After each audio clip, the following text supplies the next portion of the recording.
Hey, folks. Everybody.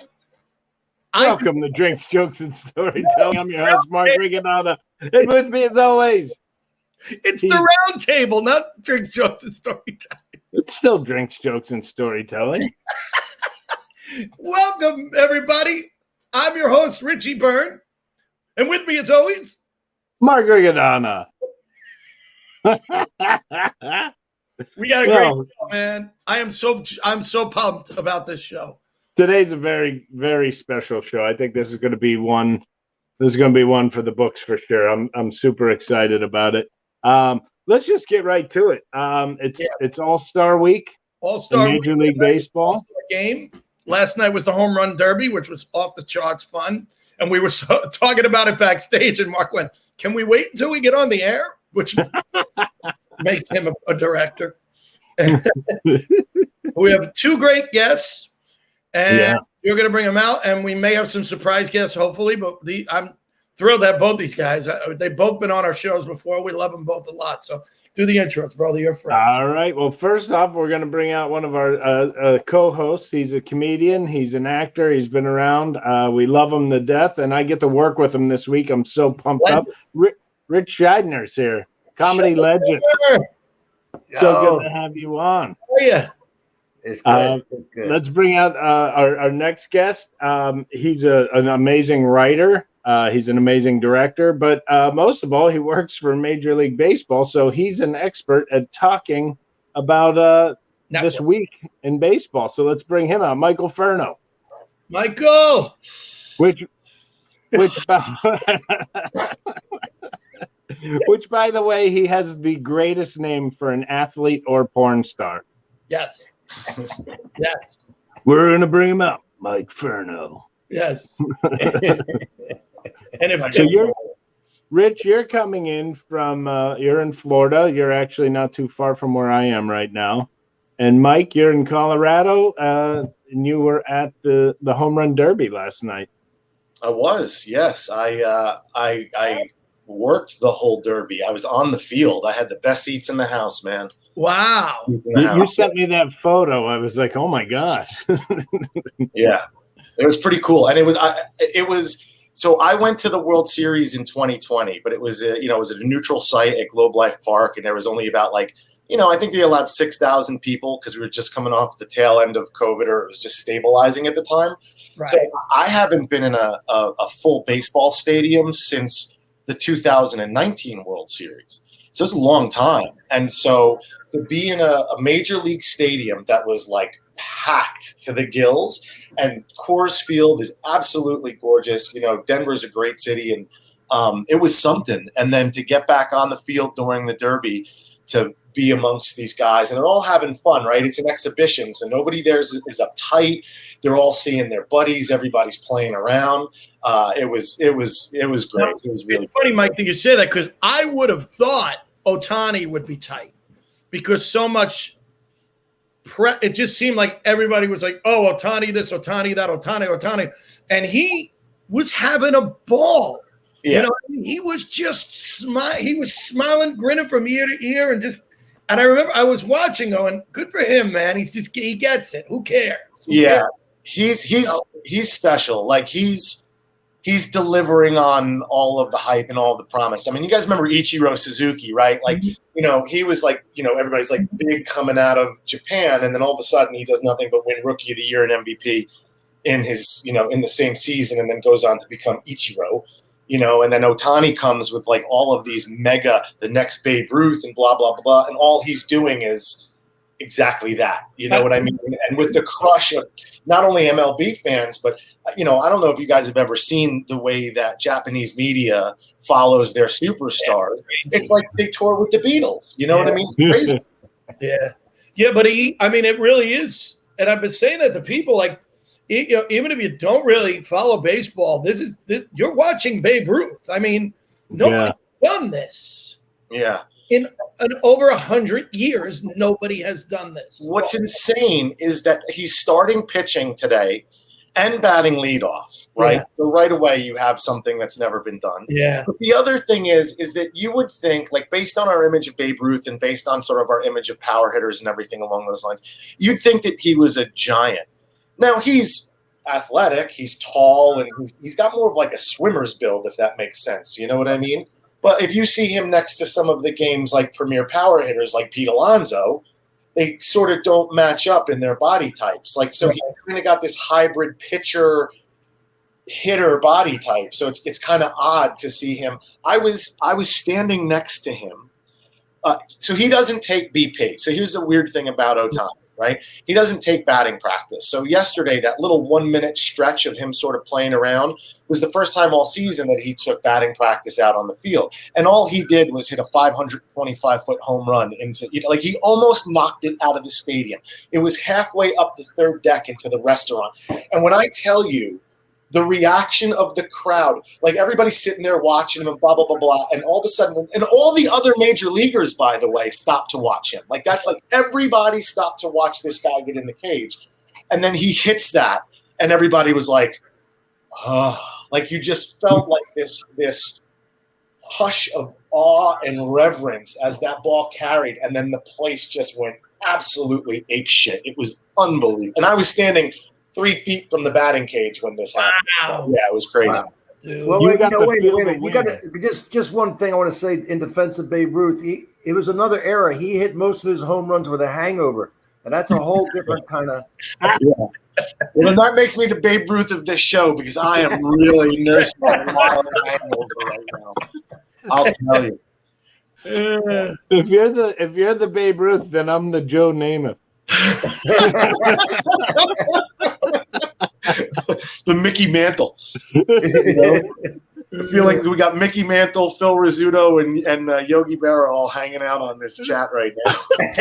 I know which one I am. Yeah, as you can see, I got some sun. I was on the field for like 11 hours in 95-degree heat, so there was no amount of SPF that was going to help me there. It is interesting that how Japanese players are really starting to take over. Like coming, I mean, all those years ago, Sadaharu was just ripping it up in Japan, and he was the Japanese Babe Ruth, right? And there was never any thought that he would ever play here. Wasn't that even in technology? We invent something, the Japanese perfect it. Yeah. Have you ever been to a Japanese game, a ball game in Japan, or been to a game? No. It's unbelievable. I was in Tokyo. I was going by the stadium, walking outside, and I heard like just chanting forever. Like I go, is it a rock concert going on in there? Yeah. And I go in, and they're like, there's nobody on their cell phone. Like you go to America, like I'm surprised like 10 people aren't hit by foul balls a game because everybody's watching their cell phones. Right. The whole stadium is involved. They're chanting. They got chants. They got choreography. It's really unreal about how much they're into the game. That's a good point, Rich. And maybe that's what's missing in America. Maybe you need that. Rather than keep saying, we need the game to go faster, maybe you need the audience to be more involved in some way, you know? Yeah. I don't know. I was a really big Yankee fan when I was a little kid. And then I moved to New York and actually had the opportunity to go to Yankee games. And that's when they were in their stride of just every year winning a series. And I went to a couple games and the fans were all like in business suits at meetings, taking phone calls, not paying attention. It really made me like, even though the Yankees were like killing every year, it made me not really like them as much. And so I grew up in Northeast Ohio, so I just kind of started like also rooting for the Indians, even though I never liked them before. But if you ever meet an Indians fan, they can lose every game and they're still diehard fans. I mean, they have all the drum in the outfield, all that stuff going on. The Indians are fun. Yeah, they're fun fans. You're right. I know that guy who does the drum. I forget his name right now, but we did a couple stories on him. Yeah, he's great. Yeah, I think he was even in the movie. Wasn't he even in Major Leagues? I think. Yeah. No, I don't know if he made a cameo, but they parodied him in Major Leagues. Randy Quaid's character, something like that. The Indians, like, he's like pretty much part of the organization at this point. You know what I mean? Like they've got a bobblehead day of him. You know, I'm sure that when the time comes when he retires or moves on, to the great ballpark in the sky, that they'll probably like immortalize his seat, in that area. Yeah. So. But that's so funny that he's loved now, because I went to see him at Municipal Stadium when I was a comic back in the 80s. And he got heckled as much as anything. I mean, people are going to Municipal Stadium to get a nap in the afternoon, get out of work and get a nap. Knock that crap off.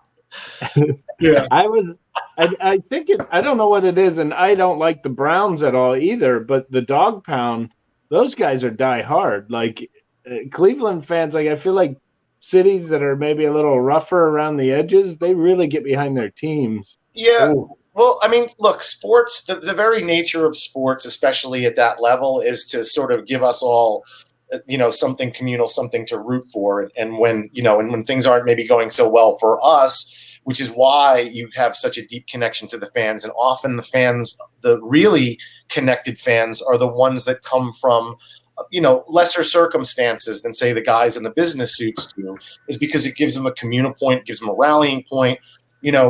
For baseball, it's something that we share with our families, right? It's like, even if you and your old man got nothing in common, you could sit down, crack a beer, and talk about baseball. Mm-hmm. But to the point about the Japanese thing is that, if you want to see that, if you want to get that energy on a smaller scale, you got to go to a minor league baseball game, because the minor leagues still have that sense of going to the ballpark is a thing. Like, we're going to go there for the day, and we're going to have fun, and there's going to be like penguin races and and all this crazy stuff. And so you're getting a lot of bang for your buck. Whereas in the major leagues, sometimes in order to have the real full game experience at these stadiums, you need a little bit of money. It's a bit of an expense. And so those seats that are closer to the field sometimes are harder to get for the real fans, like the bleacher creatures in Yankee Stadium, the 7-line army in Citi Field,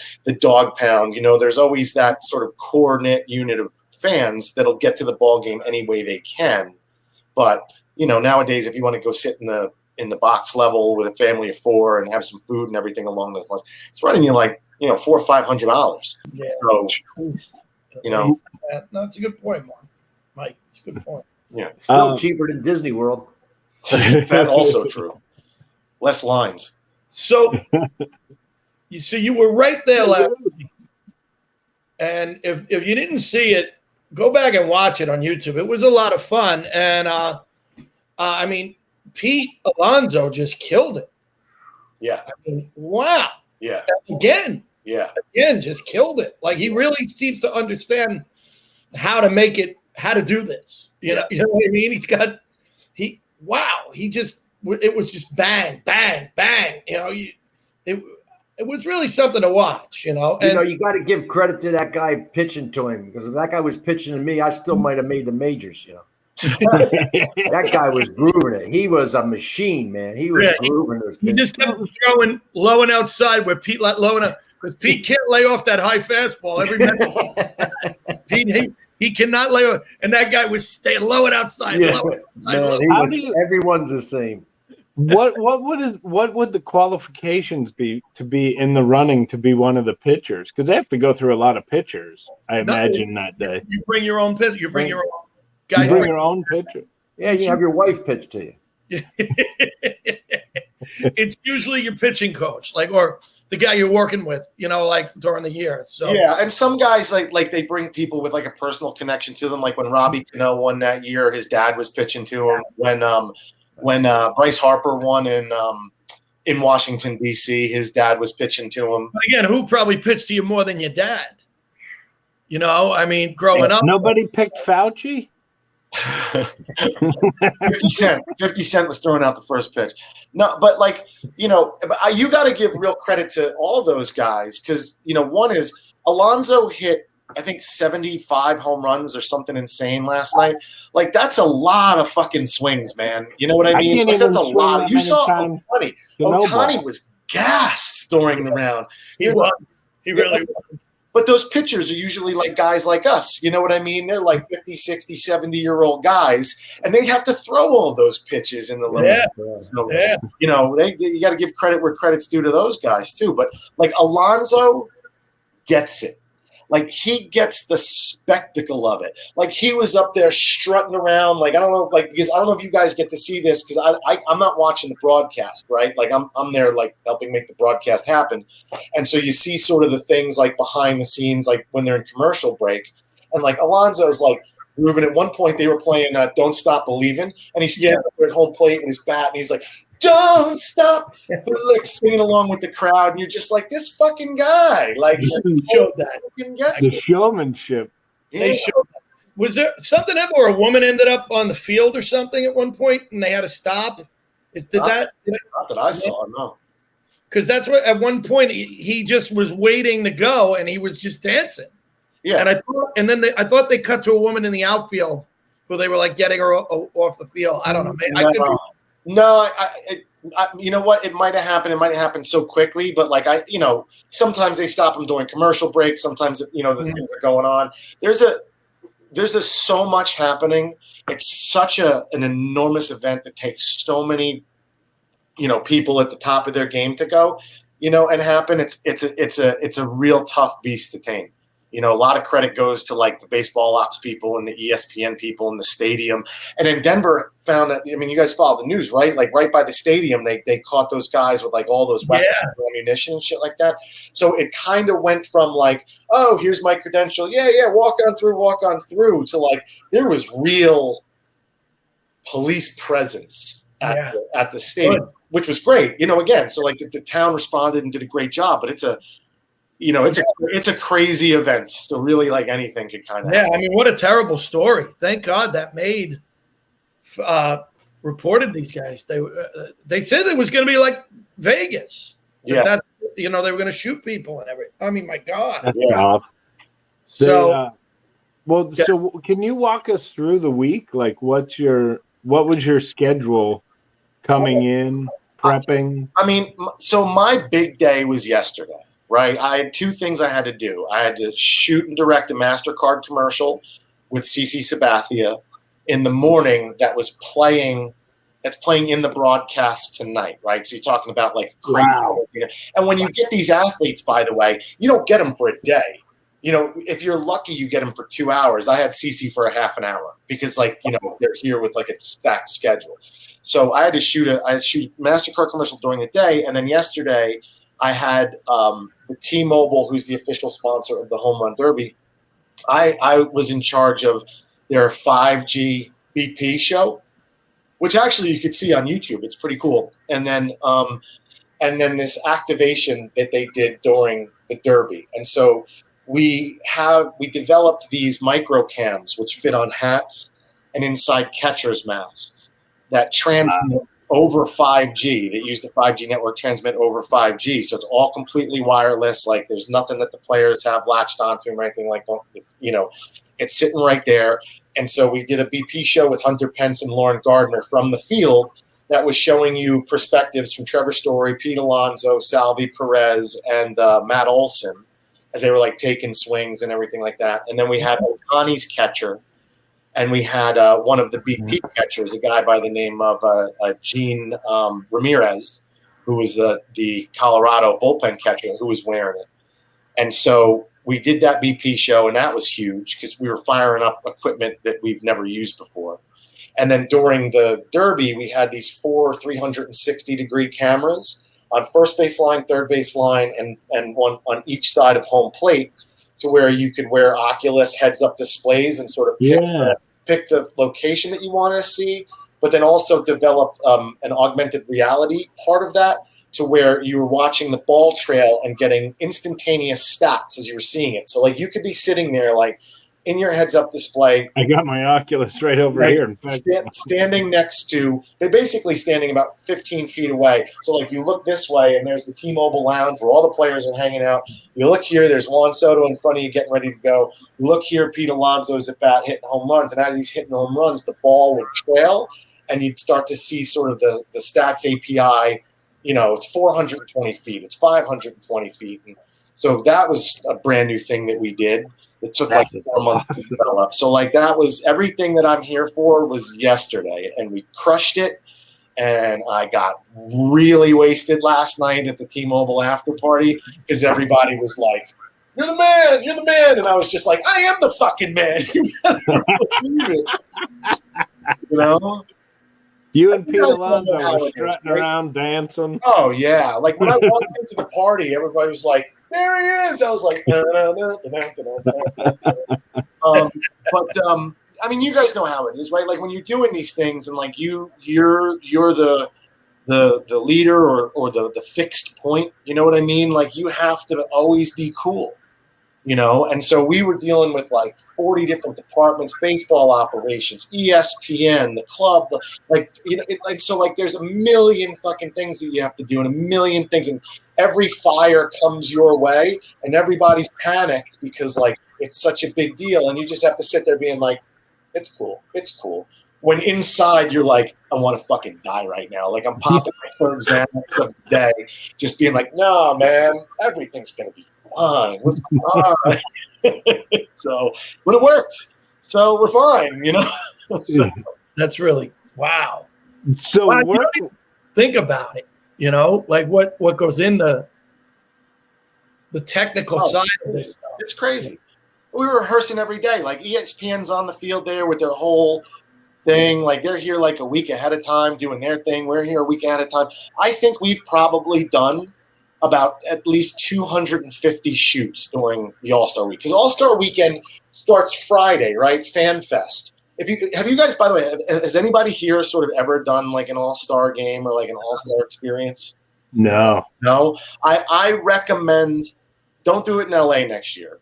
I recommend picking a city and doing it if you're a baseball fan, because it's unlike anything that you can see. You'd start on Friday when Fan Fest is open, and Fan Fest is like all these things you could do. You know, well, first of all, the city just becomes all baseball, right? Like that's why you want to do it in a city like Denver, Cincinnati, or where they'll just make the whole town about baseball for the week.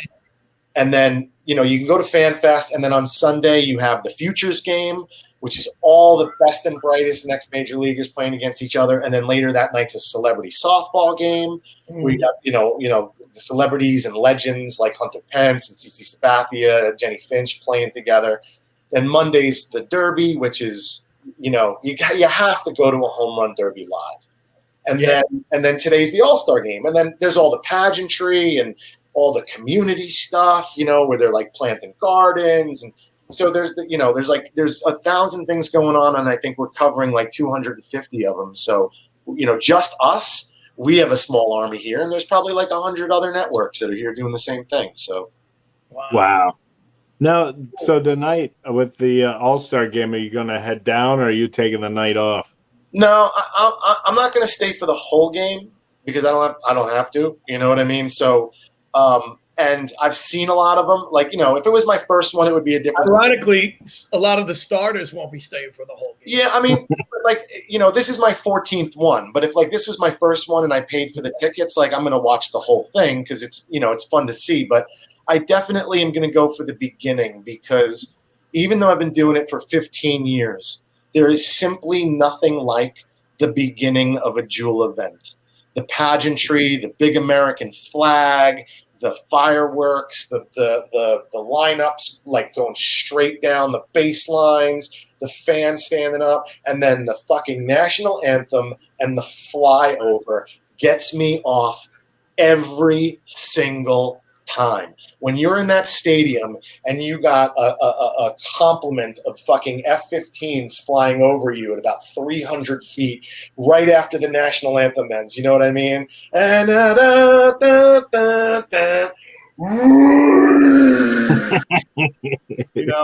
like, fucking America! My parents were in the stadium in '90, the Giants Bills Super Bowl, when Whitney sang it, and that was the first flyover because we were at war, and they said it was the most amazing feeling they've ever had. Yeah. The rush of those planes coming overhead, was was just immense. You don't get goosebumps or like get a little emotional. Like I'm not gonna lie. Like every time it happens, like I well up. You know, like you're not fucking human. You know what I mean? You're like, it's such a spectacle. I just real quick, I'll tell you my favorite flyover story. So in 2009, the game was in St. Louis. I like that you have a favorite. Like most people don't have one. Yeah, You have a favorite flyover. That's awesome. I got a couple, but the best one was, so in 2009 we're in St. Louis, and I was just exhausted. I was spent, you know, because it was another one of those ones where it was 100 degrees, and you know you just work your ass off, and then so I'm not going to the game. Plus Barack Obama is there, and so security took on a whole new level. So I'm like, fuck it, I'm not getting near the park, right? So we were staying at the hotel near the ballpark, and I was up on one of the top floors. Right, so I'm sitting there and I got the game on TV and the national anthem's on, and I say, "Oh, the flyover must be happening right now. Let me go look out my window to see if I can see it." So I'm standing there and I was looking up against the window and I'm listening to it on TV. And hand to God, it was one of those bombers, like one of those big bombers, flew directly past my window. When I tell you he couldn't have been more than 250 to 300 feet away, I could see the fucking pilot's face, okay? Wow. And I'm leaning up against the window, and the whole window just goes like, and I was just like, oh my God! And I just like sat there like pacing around I was just like, you know what I mean? I was like freaked out and fucking my adrenaline was like going at like, oh dude, it was so cool. It was so cool. So yeah, that was pretty awesome. Wow. Mine wasn't nearly as intense, but I was at the Brigada when Atlantic City had the air show, and I woke up in the morning and I opened up the big curtains, and all of a sudden I see all these fighter jets flying around. Yeah. And I had no idea there was an air show. I'm like, are we under attack? Like, what's going on? I'm turning on the TV. Trying. The Brigada must be defended. It was, you know, Michael. When next time you tell that story, have the pilot wink at you as he goes by. Yeah, well, then you know it wouldn't be true because I can guarantee if you were a comic, you would have had that in there by now. Yeah. Give me one of these. Yeah. When they attacked the Brigada, it was the worst episode of Red Dawn. Yeah, right? It's Godzilla. It's Godzilla's coming out of the Atlantic Ocean. Let's roll some craps. Oh my God. I think that would definitely, I would be so scared of just opening the window and just yeah. Well, if I didn't know it was a flyover, then I would have really have been scared. But like, I got like, he buzzed the tower Top Gun style, and it was awesome. I started telling everybody I knew. I was like, you will never believe what just happened to me. Oh man. So what year was your first All-Star Week? 2007 San Francisco. Oh wow. Yeah, that was the first one. And even though I was at the Derby, like we were in the fans and we were more outside the stadium because we were doing like a story on the kayaks. Yeah. In the kayak cove in McCovey Cove had like 1,000 fucking kayaks. Like it was crazy. But 2008. But I was there for the whole one. That was really cool. 2008 at Yankee Stadium, though, that was the first home run derby I was ever on the field. And that was like next level because I grew up a Yankee fan, and that was the last season of old Yankee Stadium. So when you do the show, you get like this kind of access. You know what I mean? Like when you're working and you're doing what I'm doing, like you're getting like this level access to where field pass, all access, rights holder pass. So you walk around wherever you want. So I'm walking around old Yankee Stadium in the locker room, like in Monument. I was there before, there was like 10 people in the park. You're walking around. But that was the Josh Hamilton Derby. Yeah. You guys remember that? Now, this was before they went to a timed format, and it was outs. Yes. And so he hit 27 home runs in that first round, which was by far and away a record under the old rules. And, you all know Yankee fans and everything like that. But by the time he hit like that 15th, 16th home run, because I think the record might have been like 16 or 17 for a round before that, all of Yankee Stadium was like, Hamilton, Hamilton. Now, again, I'm a Yankee fan. This is only my second All-Star game, so like it's like I still got the big wide eyes. At the start of the game, right, it used to be a little bit looser before they started really buttoning things up on the field. You know, you're just kind of wandering around the field, and Harold Reynolds had just moved over from ESPN to baseball, and I was executive producer for Harold Reynolds when he came over. And so I'm standing on the field behind home plate, like just on the grass outside of the home plate area with Harold Reynolds and Rudy Giuliani. And they started singing the national anthem, so we're mid-conversation. We stop, they do the flyover, and the whole time I'm like, holy shit, like I'm standing next to the mayor, well, he just finished being mayor, but like, you know, Mayor of New York, Harold Reynolds, and I'm basically at bat at Yankee Stadium. Like I'm basically, you know, like the national anthem is basically like, you know, for my at bat here. So that was crazy enough. But then for the Derby, I'm sitting on the field, right on the baseline. You know, like right. This is before they pushed it back because players started bringing their kids, and there was a little bit of danger, so they sort of moved it back toward the dugout. I'm sitting on the baseline, right next to Cal Ripken Jr. Wow. And so, like, you know, that's crazy enough. But then, like, 6 feet from me, Josh Hamilton is putting on one of the greatest displays we've ever seen. Right. And every home run he hit, the ball sounded like a shotgun coming off his bat. Like, it just, like, him and Darryl Strawberry, you know, like, the ball sounded very different coming off of their bat when they swung than it did for even, like, the really big power hitters. Like, it just had a really distinct like sound. And so he's like launching these shotgun blasts one after the other into deep Yankee Stadium. And the crowd's like, Hamilton, Hamilton. And then, you know, I'm just looking around. I'm like, what the fuck universe am I? You know what I mean? Like, whose life did I stumble upon here? You know? And now I'm sitting with Ohtani, you know, I'm like, yeah, I got to get the fuck out of here, man. I got to. Yeah, really. That's funny. Yeah, I'm done with this shit. Yeah. Those people were just cheering because they wanted tickets to the musical. Though. Yeah. One of us would come up with a musical joke. See, I would have been at home plate at Yankee Stadium, just going, today I consider myself the luckiest man. You know, I'd be doing the whole thing, and then you end up sitting next to Cal, who broke his record. That's so cool, man. Yeah, it was really cool. Yeah, I got to know Cal Ripken really, really well, really, really well. We worked on a lot of stuff together for a lot of years. He's a really good guy, really intense, really, really knows his shit. You know what I mean? Like, he fucking knows baseball. And my best, like, my two good Cal Ripken Jr. stories, because they're kind of even, is one, we were at an All-Star game and we were prepping to do his show, which was Get Great with the Ripken brothers. So it was Cal Ripken Jr. and Billy Ripken. Right. And there's nowhere to meet. There's nowhere to really meet. So we went. They have a little miniature ball field, and in that ball field, there's kind of like a storage closet. Okay, so it's not very big. So it's already Cal Ripken, Billy Ripken, both big guys. Myself and my other producer JB are kind of in this room, and then the door opens, and who walks in but Tony fucking Gwynn and his kid, Tony Gwynn Jr., right?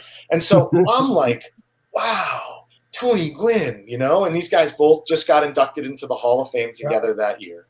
And so it's Cal Ripken, Billy Ripken, Tony Gwynn Jr., me. But we're all sitting like this. Like, it was like being in an elevator with those guys. And so that was kind of cool, because Cal was like, Tony, listen, I don't mean to say this, but can you kind of get out of here? We gotta do this show. And I was like, wow, we just kicked out Tony Gwynn from our closet. But then, like, a couple years later, I'm at work and I'm taking a piss at the urinal, and I feel good place. Yeah, I hope it was at the urinal. I feel this gorilla hand shove me away from the urinal mid-piss. Okay, so like I have my dick in my hand. I get, like, I want to say, like, kind of violently shoved, away from the thing. I peed a little bit kind of everywhere, a little on my leg. And I was like, what the fuck? Now, keep in mind, my dick is still out at this point. And I stand there, and there's Cal Ripken Jr. standing next to my CEO, and they're both laughing hysterically at the whole thing. I was like, well, I mean, this happened. You know what I mean? Like, I just it was like, because if it was like anyone else, you know what I mean? Like, if it was a coworker, I would have fucking beat the living shit out, or at least, tried to like. But instead, it's, oh, hi, Cal Ripken Jr. I mean, think Cal Ripken saw your wiener. Like that's pretty big. That's a big moment. Yeah. I heard a story about measured him. up. I heard a story about him where there was some steps that led into a hotel, and the players were trying to see who could take the least steps to get, to get up the stairs and into the hotel. And they turned it into like a gambling thing. And one of the players did it in like, let's say 5 steps. And Cal could only do it in 7 steps. And the guy on the radio was saying he went out later that night, and Cal was at the stairs trying to figure out how to do it in 4 steps. He literally was out there by himself. And then the next day he got all the guys together, and he went out and beat the guy and did it in 4 steps. That's how competitive he was. But that guy was going, come on, man, seriously? He was like, all right, fuck it, you win. You win. Right. Like, this was just supposed to be fun yesterday, Yeah, but I heard that he's that competitive. Oh, 100%. 100%. I'm trying to look it up. Do you know, this was before your time probably working there, was the Wade Boggs story true, that Wade Boggs drank like 1 million beers on a flight? He was flying. Who was that? Wade Boggs? I think it was Wade Boggs. Frank I was trying to look it up.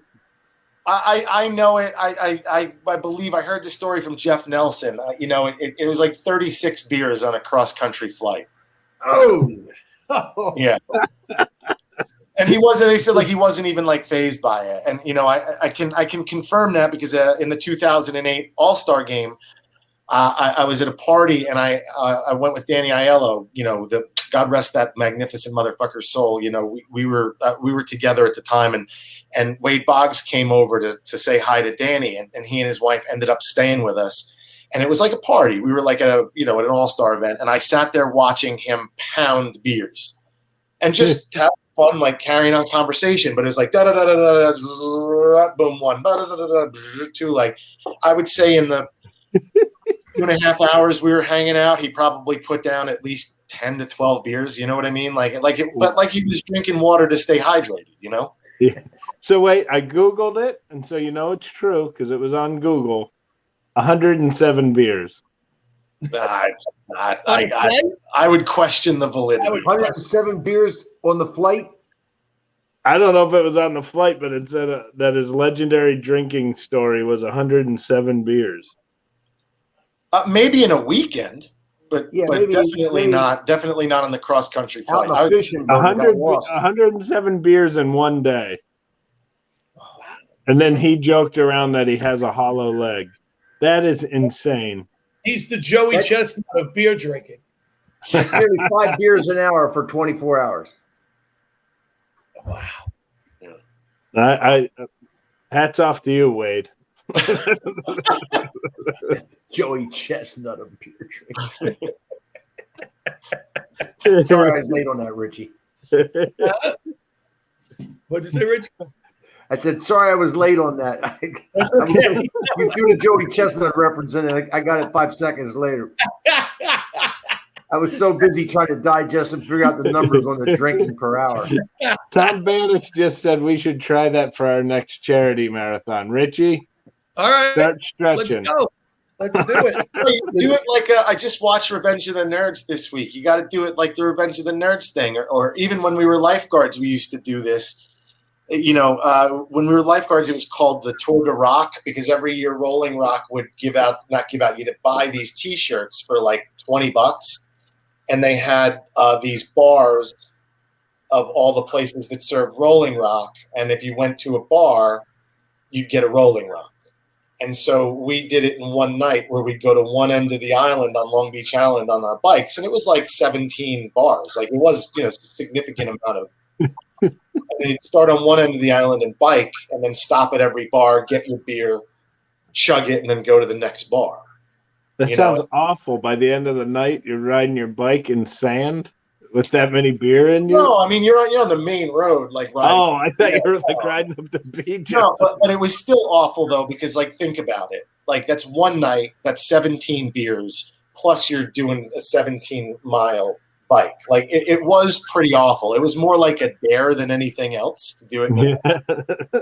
I never made it because I wasn't really a beer drinker. I definitely wasn't a drinker to that capacity where I was going to put down 17 beers in one night. But play along. Like I think maybe my record was like 8 before I just started throwing up and walked my fucking way back. The problem for me was we would have went contest, to the Mark. What's that? Have first prize be a free rehab at Betty Ford. I would have never made it, not because of the beer drinking, because I would have got to the first bar, found somebody really interesting, and then just sat and talked to them until closing time. Mark, let's not kid ourselves. I think it would be the biking part that would have been your issue. No, I have a huge trunk. I could put the bike right in there. Yeah. Mark would have been like, carry me on one of those wagons, and I can do this no problem. Just pull me through the beach, and you finished beer 17 at the bar, and you didn't realize that the seat for your bicycle was stolen at alcohol 5, at beer 5.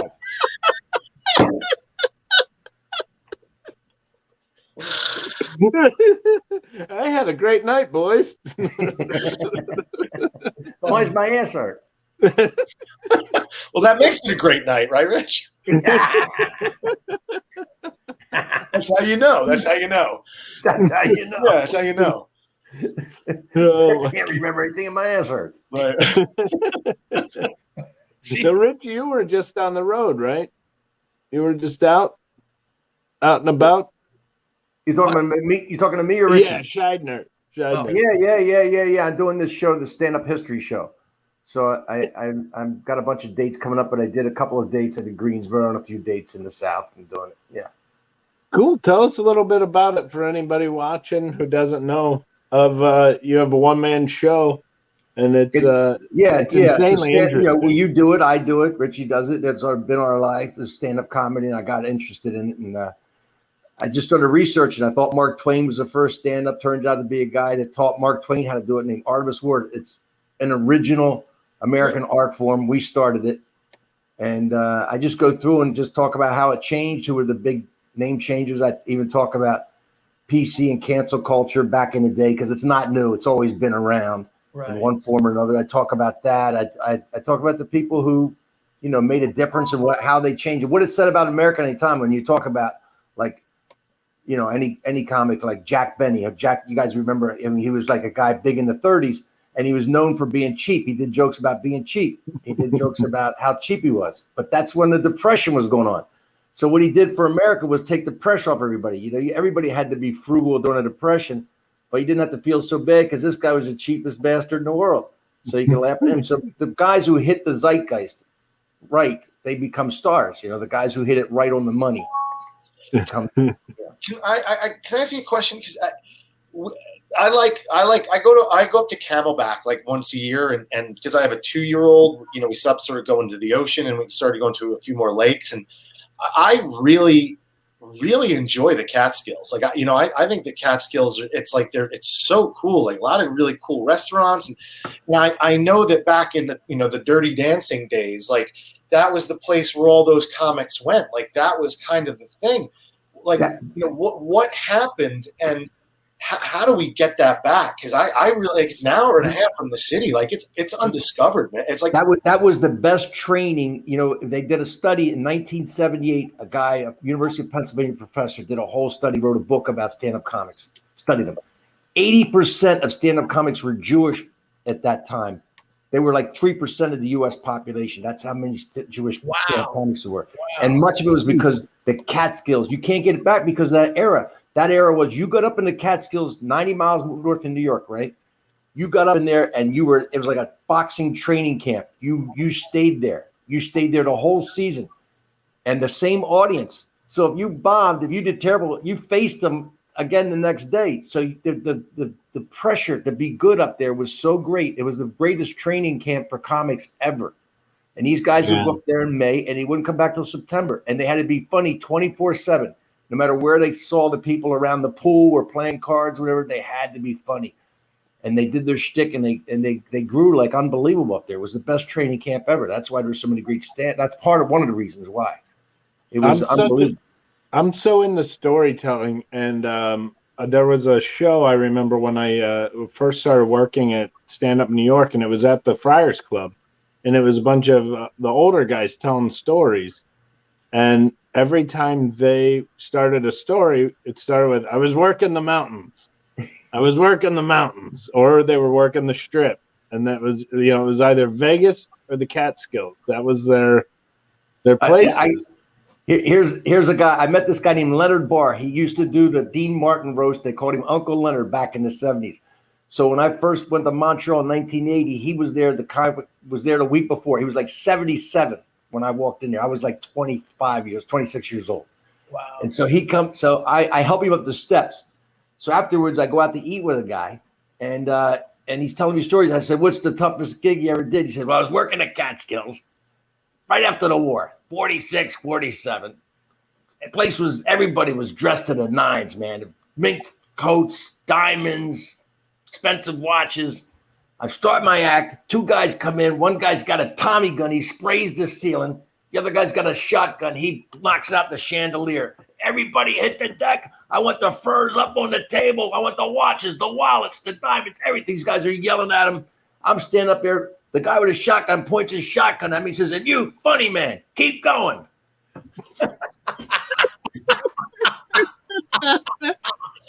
So I said to Leonard Barr, I said, "What do you do?" He said, "I kept going." And you know what? I got some laughs too.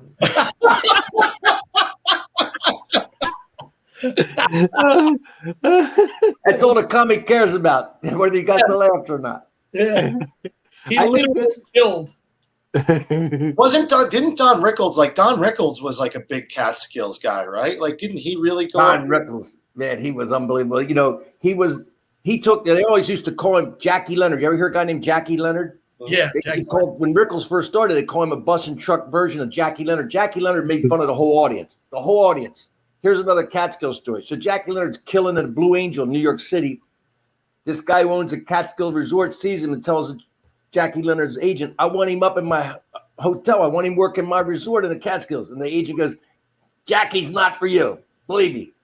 You love him here in the city, but you don't want him up in the Catskills." He says, "I want him. You get him for me. I'll get somebody else to get him." He says, "All right, you got him." So Jackie Leonard goes up to Catskills. It's an Orthodox audience. All hats past, Orthodox audience. Everybody's wearing big hats. He walks out. His opening line was, "Welcome, Shriners." Right in the toilet. And he just keeps going. So he would just mock the whole audience. Here's my favorite Don Rickles story. I'll give you this one. Don Rickles is playing the Copacabana. You guys all know that. Goodfellas movie, opening scene. That's the Copacabana, hottest club in New York City in the 50s and 60s. He's there in 1960s playing the Copacabana, packed house. He's doing it, he makes fun of everybody. He mocks everybody, every religion, every color, whoever you are, he's mocking you. Two guys sitting down front were Arabs in full headdress and robes, sitting dead center table, right front. Rickles doesn't touch him. The whole show doesn't touch him. He finishes his show and says, "All right, folks, I got to go. It's over. But you know who I am. I've only mentioned I'm Jewish about 3,000 times during the show. You know that. And you must have seen these two guys sitting down front. There's been a lot of trouble between their people and my people through the years. I want to try to bring some peace between us here tonight. So if fellas, if you could just stand up, everybody give him a round of applause." And the two Arab gentlemen stood up, and Rickles said, "Shoot them now, boys."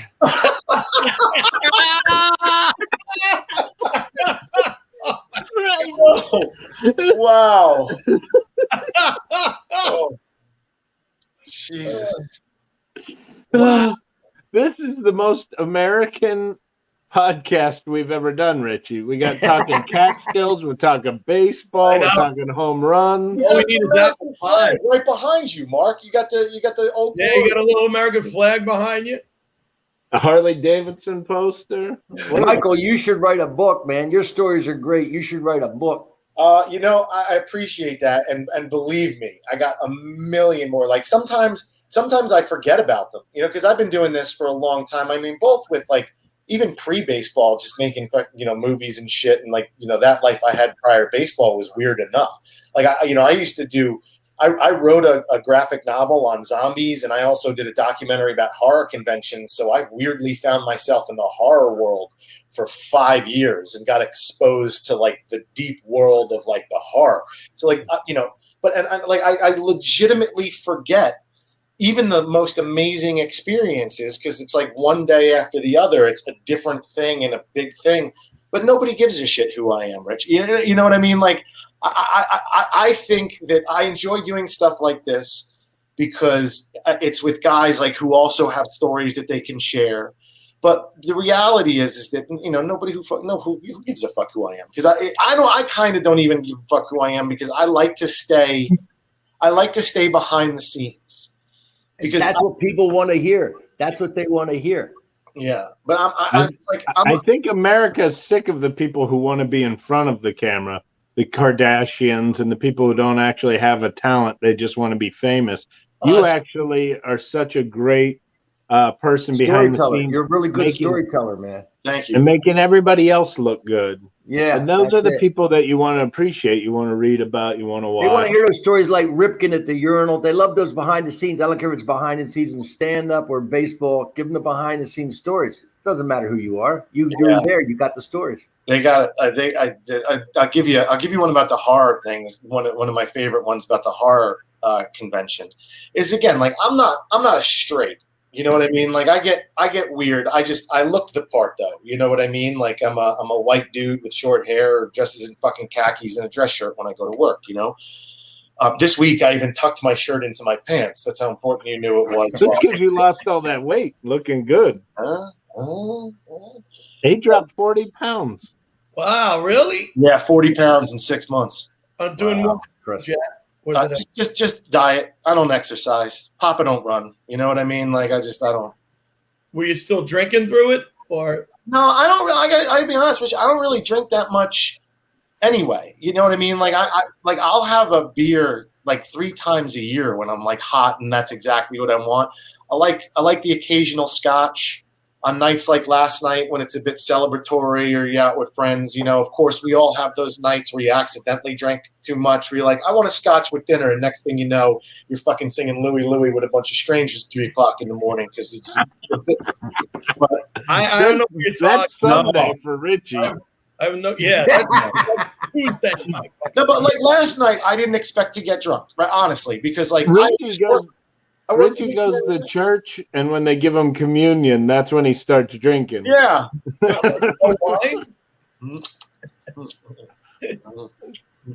do another one. Bring it around the church. Yeah. He just goes to the back of the line and just keeps showing up. But last night was one of those nights because it was like I just worked an 18-hour day. I really wanted to go back to my apartment, shower, cry, and go to sleep because it had just been like the culmination of like a lot of hard work. You know what I mean? And like we left it all out on the field. But as I'm walking back home, I smell like I've worked for 18 hours. Like I'm in an MLB khaki, a polo, and I get a text from our head of sponsorship. She's like, come to the T-Mobile party. So the T-Mobile was hosting an event for sponsors of the open bar. And I'm like, you know what? I'm fucking going because I worked hard enough that I want to go and be recognized by some of these people because too many times I'm still on the field wrapping cables while the sponsorship people are out there, getting slaps on the back, which is fine. Like that's what they do. They're face people and deserve it because they're the ones that got in and bring the money. Like it's no complaints, but like this was big. And I wanted a bit of, you know what I mean? Like my ego required. You deserve a piece of pie.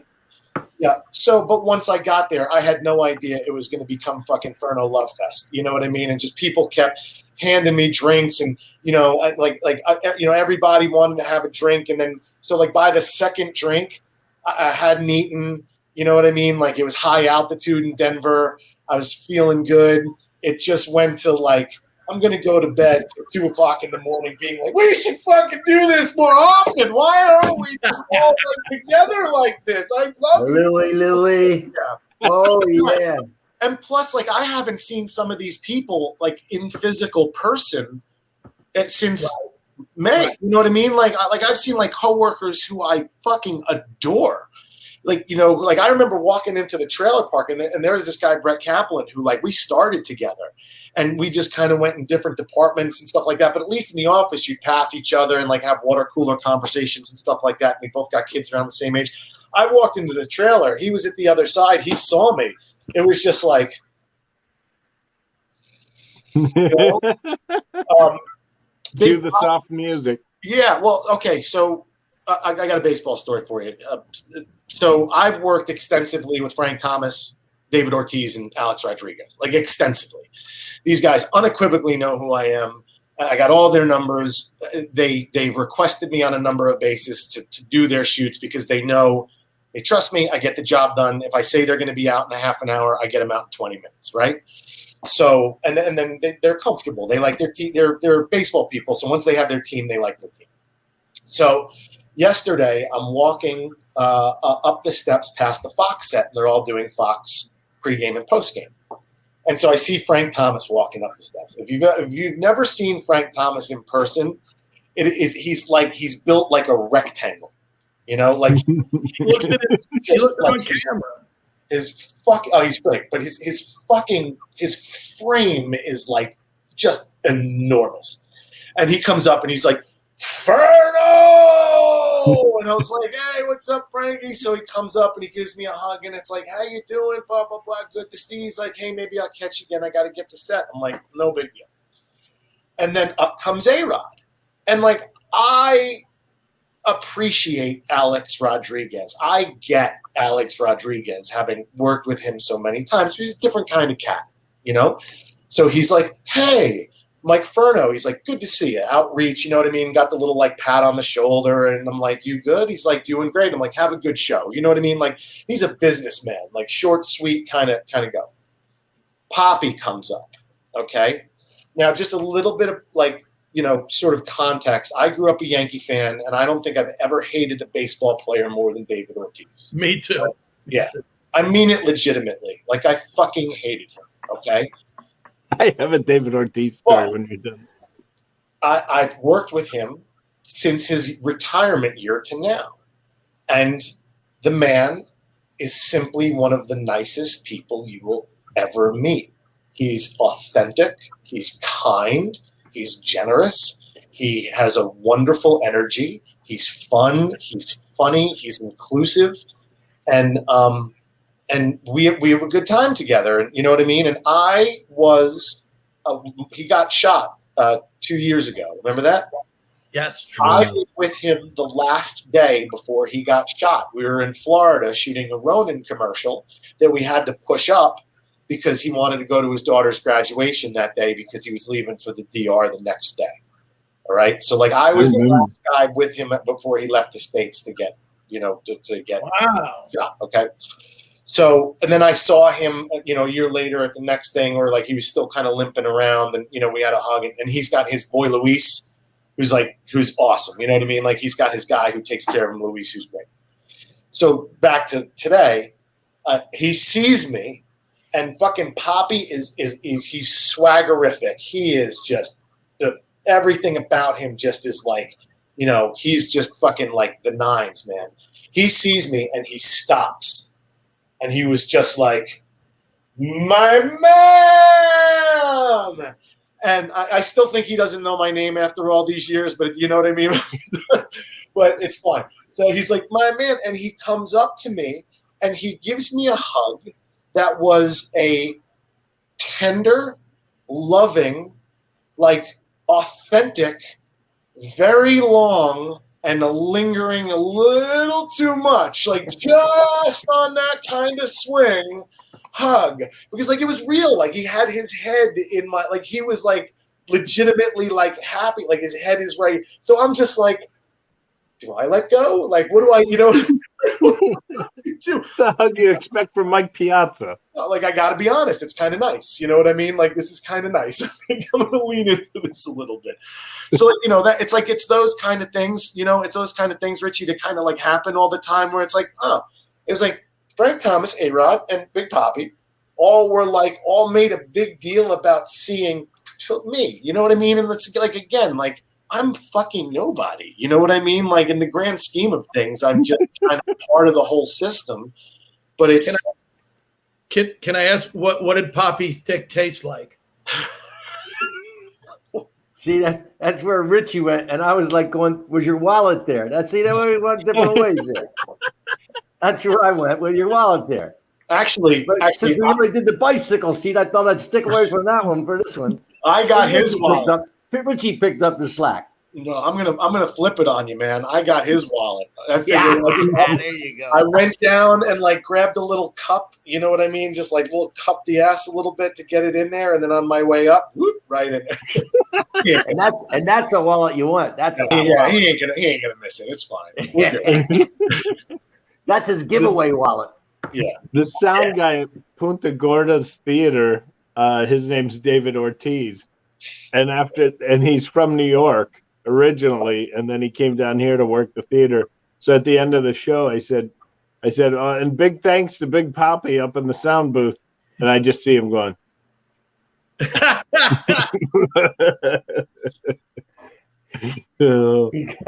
That's wild. I mean, just to think. So what'd you shoot with CC Sabatha? CC? Yeah, what'd you shoot with him? We did a MasterCard commercial. Oh wow! Yeah, that's awesome. He was awesome. He was tremendous. First time I met him. Yeah. For all the years that I worked. Richie, you out? Soon. I'm just telling Mark.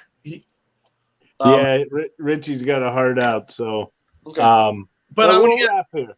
Yeah, finish up. He's nice. I've never met him before. He's one of the few stars over the last 15 years that I hadn't worked with. I'd worked with his wife Amber a lot, who's she's terrific. She's great. But I never worked with Sabathia, and so he looks fantastic. Like, he's in amazing shape. He stopped drinking. He works out. Like, he's built like J.K. Simmons in that Batman movie. Yeah, he looks amazing. Yeah, back in the day, he'd be on the mound, and I go, I got the body of an athlete. Yeah. No, he physically looked like a bear. Like when a bear stands up on its fucking hind legs, like he physically had that shape. But he's great. He was fantastic, really. Really nice guy, and we got him in and out in 30 minutes, so he was happy. Wow. Yeah. Nice. As long as I get a text from the agent when it's all done that says, thank you, everything went well. Life's good. Yeah. Right. Rich, you got to bounce. Tom, do you want to jump on? I know you had a couple questions you were writing. Mike, jump on, Tom. I can stay for a few minutes. I got to go. I tell my 89-year-old father I'm at 3:00. He's calling me. He's going to get over here. All right, well, Tom, pop on real fast, say hello, and then we'll let everybody plug everything. We'll say goodbye. Scheidner, we're going to have Scheidner as our guest in a few weeks. So, yes. Yeah, so we're looking forward. What Monday do you have open in August? Mondays I'm open by any Monday you want. All right. We'll mark it down for the 9th. I'll text you later. All right, guys. Great seeing you. Hey, great stories, Michael. Thank you so much. Oh, thanks. Pleasure meeting you. You too. Such a pleasure. Have a good one. And Mike, do you have anything you want to plug? Yes. As a matter of fact, oddly enough, I do. I think you should go to YouTube and watch the T-Mobile 5G Home Run Derby pregame show. I think it's a lot. I think it's a lot of fun. I think Hunter Pence did a great job talking to players, and because he's just a fresh former player, they were giving him some really good stories. I think being able to watch batting practice through the catcher's helmet and through these guys doing their it sounds phenomenal. Yeah, that's really cool. So hey, Mike, I got a question for you, and then Tom, I'll let you go. I'll let you talk. No worries. Go ahead. I'm in this. This is the weirdest, probably the weirdest question you're ever going to get. I'm in a home run derby where you have to pick. They give you a list, 6 different lists, and you pick a guy from each list. And I would love to get your advice on it before, because I actually did it. We do it. There's 2 halves, so we did the first half. Uh-huh. I've never done it before, and I just like went boom, boom, boom, boom, and I came in second and won a lot of money. So now I'm like going, who do I Mike, know? This is for charity, so you're not giving insider info or anything. Please, I'm the last guy who has that info, but I personally think Ohtani is going to slow down. Yes, I would agree with you. I can't imagine that he could stay at this pace, especially since he's pitching and all that. Well, he also hasn't stayed healthy for a full year yet. So yeah. Okay, that's all I wanted to know. I'm not picking Ohtani because everybody's going to pick Ohtani, so that's good. Go ahead, Tom. No, I was just happy to jump on. I'm just really enjoying the story, so I wasn't trying to jump in and chat. Just more, if you had to go, I was willing to hop on and see what's going on. How's it? P.S. Your stories are amazing, Mike. Killing it. So that was. You had a question about the corporate seats versus the blue, or something? No. I was like, there's a big variance in. I was writing that to you because I was like, when you were in New York during that era, Yankee Stadium's a totally different animal when you go up top and when you go down to the field level. So field level's all corporate America, and up top is like the fans that come out with their kids and that are really there for it. So like same idea. Then I should have got shittier seats. Yeah, if you would have got shittier seats, you would have helped the game. Yeah, but Tom, you know where I think, and I love the Yankees. You know what I mean? I think that they're definitely an A+ organization. But I think where they failed on the new stadium, is it took away home field advantage. You know what I mean? Like the old stadium was terrifying to people to go in.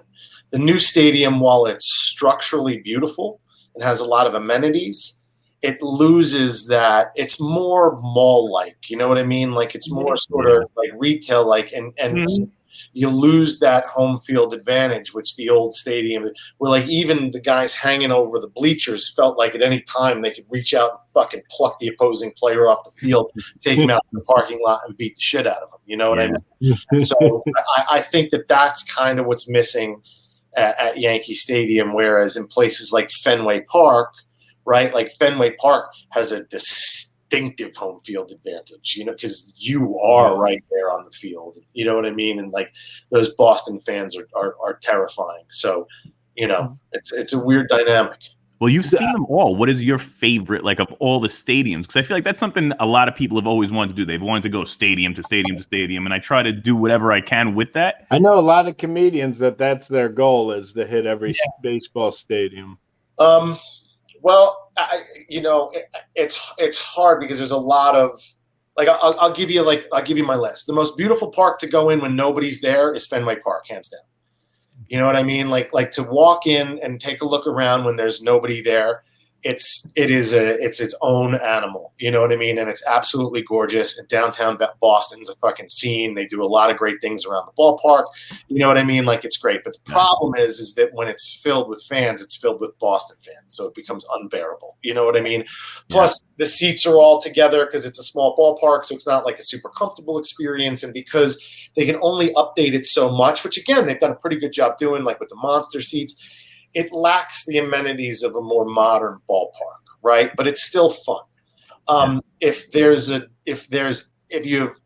somebody put a gun to your head and said, I'm going to kill you, but you get to go to one baseball game, you got to go to Wrigley Field during the day game and watch from the bleachers, period, hands down. Like it is the greatest going to a game experience that you can possibly have. The bleacher fans there are amazing. There's like fucking bachelorette parties. You know what I mean? Like it's crazy. Yeah. It smells like sausage. Like it smells like you want the ballpark to sound like. And again, the Wrigleyville around there is like a lot of fun. Like that 2016 World Series was like bonkers. So I would say if you're ever going to go to a game, I think the prettiest park in baseball, hands down, is PNC Park in Pittsburgh. Like that is the nicest park. And the Pittsburgh scene is sneaky cool. You know what I mean? Like most people don't think Pittsburgh is like some, but that's city. Yeah, it's a fun city. Cool. You know, I like Baltimore, but it's just so small. But I love the buildings up behind it and all. Yeah. You know, warehouses. Baltimore's beautiful, and it's the OG, right? It's like the old G of that new ballpark thing. But the problem with Baltimore is it's in fucking Baltimore. You know what I mean? Like the park is nice. You take 2 steps outside, and it's the Wire. You know, so you know, it's nice. But Seattle's a great park. You know, and a lot of fun. San Diego. San Diego's amazing. San Diego would be like my second choice, only because like they have a whole like outfield grass thing where they bring in local people. It's all about like for them, like they have a great product now, like Fernando Tatis and Eric Hosmer and you know and those pitchers. And but like even then, and it's like the singles scene. It's like one of the few ballparks where there was like a legitimate singles scene going on there. Really? Yeah, but like and in my opinion, even though the Mets will try to fight me on this one, I think that they have the best food, like the whole best food scene in that, you know, in that thing. And then you're in San Diego, you step outside, the convention center's right there, the Gaslight District, so San Diego would be my favorite city to go and visit. Tatis is just a beast. Yeah. God. Yeah. I mean, he is the legitimate 5-tool player. Yeah. He really is. Jesus. Yeah. We got a lot of guys like that, but he does it with flair, you know? Oh, yeah. You know, like, you know, Tim Anderson's a great player who often gets overlooked. You know what I mean? Like, you know, Ronald Acuna, everybody knows, but he poor bastard just blew out his knee. No, I had him in my home run derby the first half. He did really well for me. Francisco Lindor's a lot of fun to watch. Mike Trout's like a fun to watch, but like Tatis does it, but he does it with like style. You know what I mean? Like you want to see more guys like him, and I think you are. You know what I mean? Like I think like now that you know if you want to flip your bat, you're not at risk of getting a beanball to the head. Like you can sort of, you know, I don't know if you guys remember Jabba Chamberlain. Sure. Yeah. Remember when Jabba Chamberlain came on? Like he broke onto the scene that year. And he was just firing bullets and striking everybody out. And then, like, if he had a big strikeout to end the inning, he'd be like, yeah. And that was, I think that was like 2009 or 10. You know what I mean? Like, it was fairly recent. And everybody's like, oh, he's showing too much emotion and blah, blah, blah, blah, blah, blah, blah. Now, you know, I mean, remember, to me, the greatest bat flip in history was the Joey Bats home run against the Rangers in the playoffs that year, right? When they were down by 3, like 7, and Batista hit that fucking blast. He just stood up there and he was like, and then ran around the bases. And then for like 2 years, every time like he ran around the bases, they were trying to beat the shit out of him, like Ronald Odor, like punched. Now it's all part of the game. Like now, if a pitcher gets a big strikeout, like he can fucking pump his fist and scream. You know what I mean? Like. Now you got players hitting home runs like Judge the other day as he's passing. Yeah, I was just going to say, you could be Aaron Judge and do that, and then the next day get beat by Altuve. Like, good move, Aaron. Wait again, just like last year or 2 years when he played New York, outside the Red Sox, and the Red Sox came back and beat them. Yeah. Aaron, stop. Just play the game and shut the fuck up. Yeah. I chatted with him yesterday. He was standing by the cage, and I was standing next to him. I was like, hey, Aaron. Because I shot with him a couple of years ago. We did this VR thing, and I said, you know, I'm Mike Furno. I said, I don't know if you remember, I did the VR thing with you. He's like, oh yeah. He's like, that's one of my favorite things I ever did because it was really cool. It was back when you know it was just sort of coming out. Mm-hmm. We just start chatting, and I was like, well, I'm fucking talking to Aaron Judge, and he is bigger than you think. You know what I mean? Like, there's some guys that you see, and you're like, oh, I thought you'd be bigger. When you see Aaron Judge in person, you're like, wow, you're. It's like somebody – remember the G.I. Joe action figures? You had the ones like the action figures that you played with, like the Star Wars figure size. And then you had that one G.I. Joe was about this big. He's the G.I. Joe that's that big, and all of the rest of them are the action figures. What's Altuve like? Like, how tall is he? Have you met him? Yeah, he's like 5'6". Like, he's like he's a legitimate short guy. Is he jacked though? He must be. I mean, how? No, not like where he looks like one of those like muscle bound fucking Jersey dudes who iron to make up for their height. You know what I mean? Like he looks like a guy. Like, of course he's in shape. He's a modern athlete, but like he's not like You know, he's just got good form. You know, baseball, it's all about mechanics. You know what I mean? Like, it's all about mechanics. And remember Dustin Pedroia? When the buzzer's working just right, the mechanics are great. Yeah, remember Dustin Pedroia, right? Like, Pedroia was about Altuve's size. Pedroia was a little dude. Pedroia fucking swung from his shoes and could knock the shit out of the ball. Yeah. You know, so it's all about Ichiro is another guy. Nobody knows this about Ichiro. Only a few people do. Ichiro could probably hit a home run anytime he wanted to. When he was in batting practice, he used to just fly. But he was more interested in getting base hits than he was in trying to turn on the ball. You know, so which is now totally the opposite now. Yeah. With analytics says just hit home runs and we don't want anyone on base pretty much. Well, in my opinion, analytics are killing the game. You know what I mean? Like, analytics are killing the game. That's something we didn't get to talk about that I would really want to talk to you about. Is how much I despise analytics. Yeah. That reason. To me, one of the most exciting moments that I ever saw in sports was Ricky Henderson on first base. I couldn't. Dude, Rich, we were literally just talking about this because we released a thing for the Hall of Fame called Hall of Fame Connections, also on YouTube. Check it out. And it connects baseball stories through artifacts. And then one of them is Ricky Henderson's steal when he broke Lou Brock's record. The Hall has his gloves. You know what I mean? It's really, really cool. And it's like, in my opinion, there's only a couple, because there's so many people in baseball that you can debate any position, right? Like, you could say this is the greatest first baseman. No, this is the greatest first baseman. This is the greatest outfielder. No, this is the greatest outfielder. To me, there is zero debate that can be had about two things. Number one is Mariano Rivera is the greatest closer of all time, period, bar none, and we'll never see another person like him, period. Right? He is the guy, other than like, once Babe Ruth and Joe DiMaggio weren't unanimous in the Hall of Fame, and Ted Williams, you know what I mean? Like, and it became a big deal. I can think of no better person than Mariano Rivera to get that honor, because he was the only guy in the history of baseball who's indisputably the best person at his position, right? And then the other is leadoff hitter.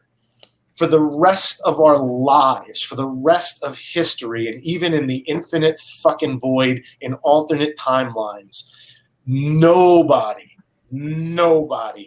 could play leadoff like Ricky fucking Henderson.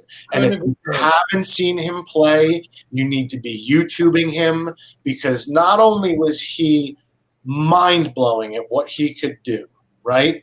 He also spoke in the third person. He was one of the craziest motherfuckers you will ever see. When he beat Lou Brock's record, he held the base over his head, grabbed the microphone, and he said, "Today, I am the greatest of all time. Thank you." You know what else? John Olerud used to play first base with a helmet. Yeah. And Ricky went up to him and went, I played in Toronto with a guy with a helmet, or where, and John Olerud goes, "It was me." Yeah. By the way, when you want to pay Ricky for something, you don't send him a check. Ricky only works for cash. Wow, that's awesome.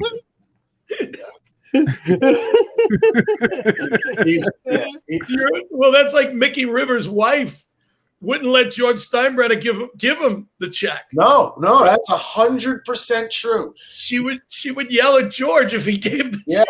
No, Steinbrenner was terrified of her. Steinbrenner the boss was terrified of fucking Mickey Rivers' wife. So Mickey Rivers would be he'd be in the bullpen calling bets in on the phones and shit, right? He was like out of his mind with stuff like that. Yeah. He liked the ponies and the clubs.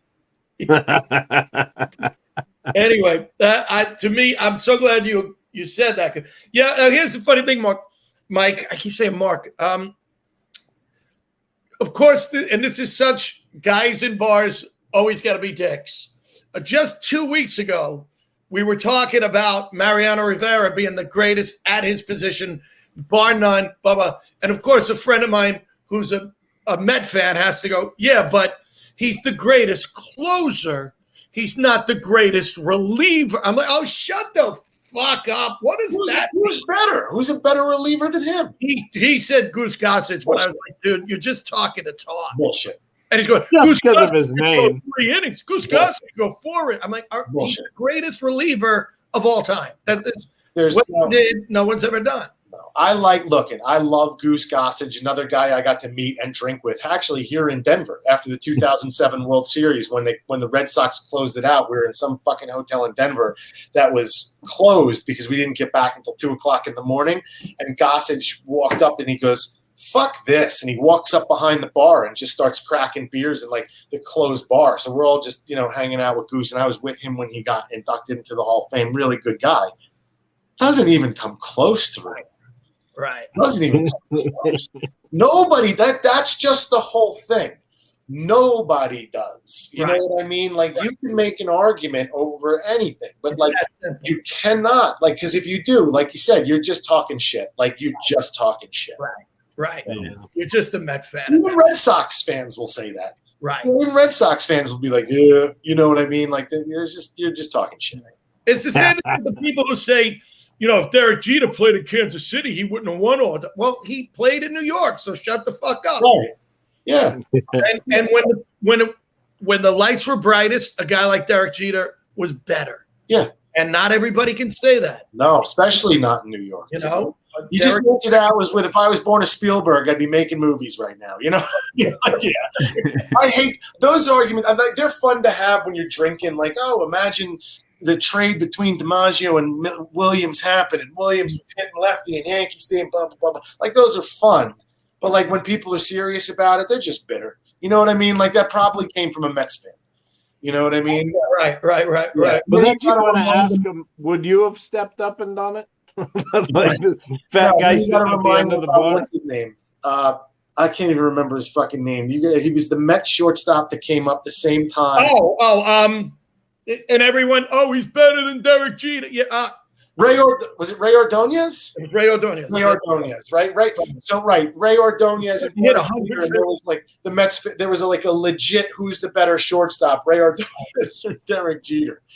Right. So, yeah. That went on all the time back then too. Yeah. Everybody was better than Derek Jeter. It was Keith Hernandez versus Don Mattingly. It was Wally Hoffman versus. Yeah, but Jeter put up the numbers on the chicks too, so it wasn't just this baseball stats. I got to meet Derek Jeter once and was surprised at how tall he was. Yeah, he's big dude. Yeah, he's a big dude. Yeah. You got to go, or do you have time for a fun Derek Jeter story? I got to go, but I just can't bring myself to leave. So go ahead.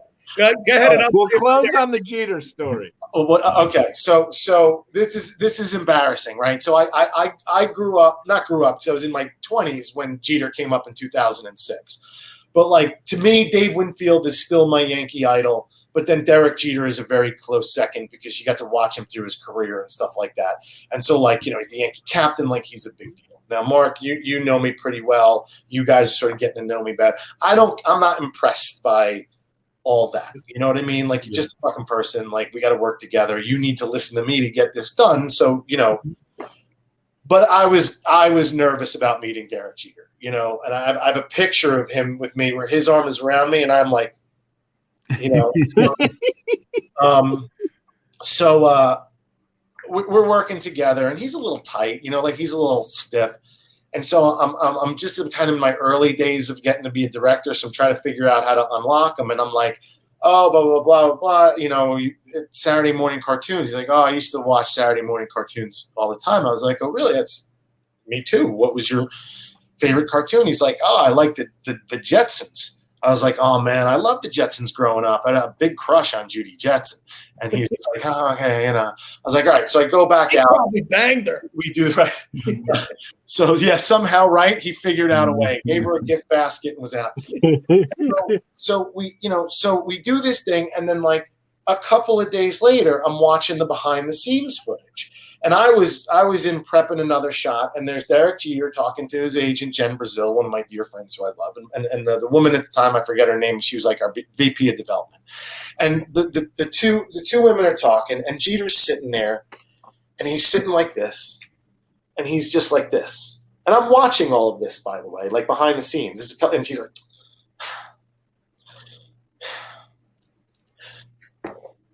don't you think that director is a little old to have a crush on Judy Jetson? Okay. So now my heart like sinks into my chest. I'm physically nauseous. Like it's that Simpsons episode when Lisa breaks Ralph Wiggum's heart, and you could literally pause the moment in the tape where you can see my heart split in half. I was sick to my stomach. I was like, Derek fucking Jeter thinks I am a cartoon pedophile. Okay? So I couldn't live with myself. So I'm working with Harold Reynolds at the time, and Harold Reynolds and Jeter are boys, okay? So I told him, I'm like, Harold, I'm like, please, you like somehow have to tell Derek that there was like a mistake I was talking about when I was a kid. I'm like, I can't have this hanging over my life. Like, I'm gonna die. Like, this is the fucking Yankee shortstop. I can't do this. He's like, don't worry, I'll take care of it. 2 weeks later, we're down in Tampa, Florida. I'll take care of this Judy Jetson incident. Yeah. Right. So two weeks later, call in Ray Donovan. We're gonna clean this up. I'm down in Tampa covering Derek's charity event, and so we're going to be doing an interview with him. So I see Harold there with Dr. Jeter, his father, who's an amazing human being, and Derek.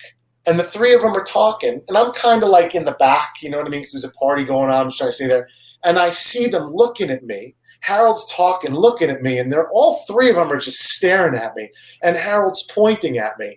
And I'm just like, what? Like, I don't like this. Like, I don't know what's happening, but I don't like this. And Harold kind of waves me over. And so I'm like, okay. So I'm like walking over, you know, and Harold goes, this is the guy I was telling you about. He's like, this is the guy. And I was like, Derek, I'm like, I'm very sorry that there was ever some sort of mistake. I'm like, but I meant when I was a kid, you know, I meant when I was a kid. And Derek just kind of leans into me and he goes, man, he goes, that is so fucked up. And I was like, and he goes, oh, dude, I'm just kidding, man. It's I was like, and then the Dr. Jeter was laughing so hard he was fucking doubled over, and then Jeter just walked away. Like, you know what I mean? Like he just kind of like he was like you know, like he was like, I just murdered that guy. I should probably just fucking drive through the scene. And Harold is like, he walked away. He was laughing so hard, tears were coming out of his eyes. The doctor was doubled over, and I literally was about 1 second away from pissing my own pants. Like, you know, so that's like, you know, that's one of the things that was one of those moments where I was like I don't even know how to describe it. Like, I was a roller coaster at the time. Can I tell you mine? Oh yeah, please. I had tickets opening night to see Billy Crystal's one-man show on Broadway, 700 Sundays. It was opening night. And I took my friend Mike, who's a huge Mets fan. Not that hasn't. So we're at the Broadway theater, and they have a step and repeat there, and there's some celebrities and everything. And all of a sudden someone says, Derek Jeter's here, because Billy Crystal, you know. So I don't really think anything of it. And I go to my buddy, I go, holy shit, Derek Jeter's over there. And my buddy goes, yeah, whatever. Mets fan could give a shit, right? So all of a sudden, someone's yelling my name, like really loud, Richie Byrne, Richie Byrne. And I look down the street, and coming up the street is Lisa Lampanelli. And I hadn't seen her in years. Now, my friend, I forget, is a huge Lisa Lampanelli fan. Like, he loved her. So Lisa comes up, we're talking, you know, I introduce my friend. Now we get online to go into the theater, and I look up, and I never do this, but I look up, and who's standing in front of me with two bodyguards? Derek Jeter. He's right there in front of me. And I never do this, but I tap him on the shoulder. And when I do, the guys they all turn around like really quick. And I go, I just wanted to say thanks. I just want to say thanks for everything, man.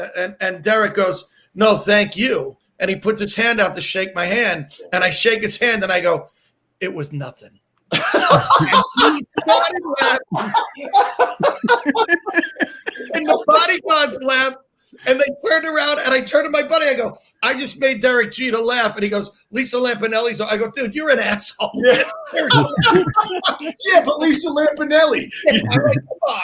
He's like, Lisa Lampanelli said hi to you. I'm like, you're an asshole. It's That's funny. You know, it's like Derek is like that, though. Like, he's super authentic. And I think I told you this one time. Like, Harold said, Derek Jeter is who Derek Jeter is. He knows 4 things and only 4 things. Family, family, winning, being a New York Yankee, and pussy. I said, Harold, if there are 4 things in this life to know, those are the 4 things, man.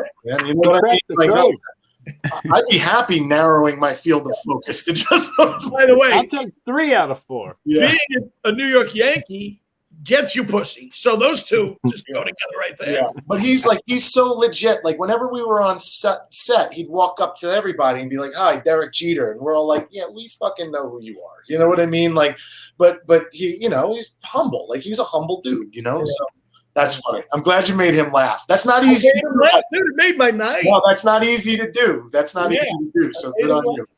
I did. Well, I think we should wrap here, man.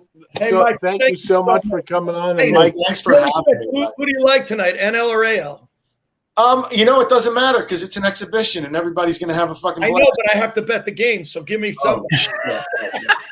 I'm not taking responsibility for that one. There's no way. I had Alonso last night, so well, that was a good call. I think it's going to be whoever. Whoever gets the big hit in the 7th inning. You know what I mean? Like, I think it's going to be because the pitchers are coming in, they're throwing. You know what I mean? Like, I think it's going to be well, it's Colorado. I don't know. I don't know. I think the NL has better pitching. So yeah, they do. You know. We'll see. You know what? If you put a gun to my head, I'll say NL. I think DeGrom's going to go in there and he's going to just fucking pitch. Like, he's going to set the tone. I think DeGrom. No, he's not pitching. Oh, that's right, because of the rain out, they had to extend him. Yeah. Neither is Garrett Cole, right? I don't think Garrett Cole's pitching. That's fine. if they keep him and Chapman out of the game, they'll be all right. Well, I think Chapman is probably going to pitch, and his psyche's he's a fucking mess. He should have thrown the home run derby. Yeah. We didn't even get to talk about the sticky stuff, which I would love to talk to you. Mike, would love to have you back. We always have a blast when you're on. Yeah, man. Anytime. Happy to do it. I love talking. So for everybody watching, thanks for tuning in. That's the round table. I know.